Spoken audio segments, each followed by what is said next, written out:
దళితులం కాబట్టి ఏ మతం మేము స్వీకరించాలో మీరే చెప్తారు, ఏం తినాలో మీరు చెప్తారు, ఏం తినకూడదో మీరు చెప్తారు, చదవాలా చదవకూడదు మీరు చెప్తారు, బట్టలు కట్టుకోవాలా కట్టుకోకూడదు మీరు చెప్తారు, ఎట్ట ప్రార్థన చేయాలో మీరు చెప్తారు. ఎందుకు మా రోడ్లు మేము వేసుకో. ఇప్పుడు ఒక గ్రామం ఉంటది, గుడి చుట్టూ ఉండే రోడ్లేమో బాగుంటాయి, మా దానికి వచ్చినేమో ఏముండవు. ఇక్కడికి వచ్చి మేము ప్రార్థన చేసుకుంటే వచ్చి కొడతారు. సో ఇప్పుడు మా వాళ్ళు సర్పంచ్ ఉంటే, మాకు వార్డు మెంబర్ ఉంటే, మా దగ్గర మా పవర్ మా దగ్గర ఉంటే వీళ్ళ చేత అవుతుందా? ఇది క్రైస్తవులకు అర్థం కాదు. ఈ క్రైస్తవులకు ఏమర్థం అవుతుందంటే, మాకు దాన్ని ఏమంటారు, ఎస్సీ సర్టిఫికేట్ పెట్టుకోవాలి, మేము అది పోగొట్టుకోలేము, మేము దాన్ని ఏమంటారు,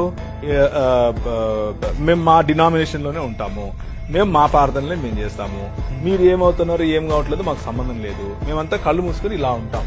ఇది క్రైస్తవుల భావజాలం. బయటికి రావాలి. సో మీరు ఒక హెచ్చరిక చేస్తున్నట్టుగా 100% ఇలాగే ఉండండి. రేపు తర్వాత హెచ్చరిక చేయడానికి మీరు ఉండరు, వినడానికి చెప్పడానికి నేను ఉండను.